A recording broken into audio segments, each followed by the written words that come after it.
I also grew up in a Palestinian home, in a home that was part of the Nakba. All the Israeli media and all the sources that I had lied to me about what had happened there. They lied to the international media.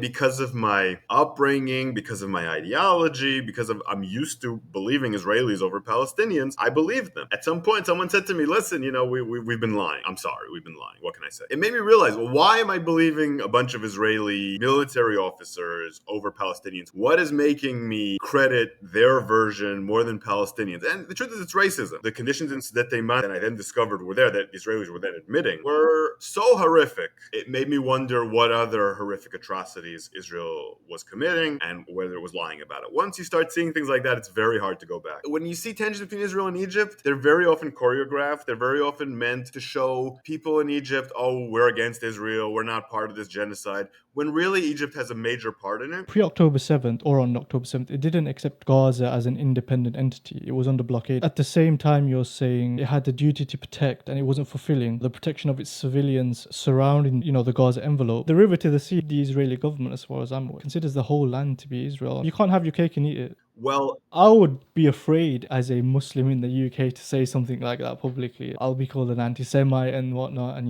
yeah, the Israeli government would not put things the way that I just put them. This is a very difficult conversation, but that doesn't mean we shouldn't be having it. When you look at an attack that large on civilian settlements, among other things, the number of children is more or less what you would expect, maybe even lower than you would expect. It certainly doesn't seem like they went out of their way to kill children. There was sexual violence involved, but Israel exaggerated that violence, including among some of the hostages. I saw from an Israeli report that one Hamas commander stopped a sexual assault on an Israeli civilian, which would imply that that wasn't an order. I'm not going to say that you're wrong, because I know for a fact that the IDF lies about, I'm tempted to just say just about everything. IDF people will tell you off the record that they basically take any male who could conceivably be a combatant and call them a combatant. Okay, I want to ask you a question, and I'm sorry, maybe not sorry, depends who's watching, I don't know, for asking. But you came to a point where you felt, okay, this is a genocide, this is something different. You reference Yoav Gallant's statements, like no food will be allowed into Gaza. You said these are by definition genocidal acts, and there's no point arguing otherwise. Yoav Gallant on the 9th of October, this is when he made that particular statement. Following Gallant being fired by Netanyahu, you publicly thanked him on X, I think.